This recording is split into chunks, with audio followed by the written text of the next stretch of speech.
আমি বারবার ওকে বুঝাইতাম, তবুও সে আমাকে না জানায় অনেক ছেলের সাথে কথা বলতো। যেখানে তার পিকচারে কোনো ছেলে কমেন্ট করলে সহ্য করতে পারতাম না, পাগলের মতো আচরণ করতাম, সেখানে যখন জানতাম ও আমাকে না জানায় অনেক ছেলের সাথে কথা বলে, এমনকি আমি থাকার পরেও 4-5টা ছেলের সাথে রিলেশন করে, নিজেকে সামলাতে অনেক কষ্ট হতো।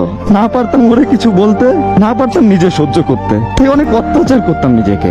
আমি এসব কিছু জেনেও সবসময় ওকে বুঝাইতাম, বলতাম দেখো তোমাকে আমি অনেক ভালোবাসি, এইসব কইরো না। তবুও সে এইগুলাই করতো। আর আমি অনেক কষ্ট পাওয়ার পরে ভাবতাম তাকে ছাড়া আমি বাঁচবো কিভাবে, তাকে তো আমি অনেক ভালোবাসি। আমাকে অনেক অপমান করতো, অনেক বাজে কথা বলতো, তবুও সবকিছু না নীরবে সহ্য করে নিতাম, শুধু একটু ভালোবাসা পাওয়ার অপেক্ষায়। 2021 সালে যে কতবার ওর ব্লগ খাইছি হিসাব নাই। ওর সাথে কথা না বলে নিজেকে পাগল পাগল মনে হতো জীবনের কিছুই নাই।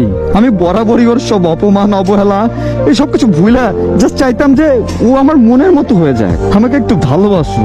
কিন্তু ওর এই বাজে অভ্যাস না কখনোই পরিবর্তন হয় নাই, আর না কখনো আমি করতে পেরেছি। বরং ভালোবাসাটা আজও ঠিক আগের মতোই আছে। সোচ লাগে যে আমি তার মতো কখনো হইতে পারি নাই, বা সে যেমনটা আমাকে দূরে রেখে বিন্দাস লাইফ কাটাচ্ছিল আমি সেটা পারি নাই। তবুও সমাপ্তিতে তাকে আমি আমার করে পাই নাই। আর এটাই হচ্ছে কাউকে সবটুকু উজাড় করে ভালোবাসার শাস্তি।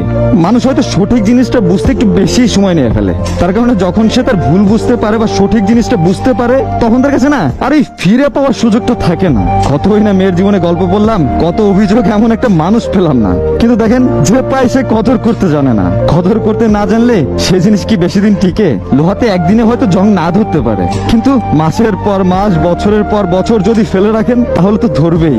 আর যখন সেই জং ছাড়াতে যাবেন দেখবেন লোহার গুণাগুণ তো শেষ, এবং সেটা প্রায় ধ্বংসের দিকে। এমন মেয়েগুলোও একটা দিন আফসোস করবে। বিশ্বাস করেন আমার কথাগুলো?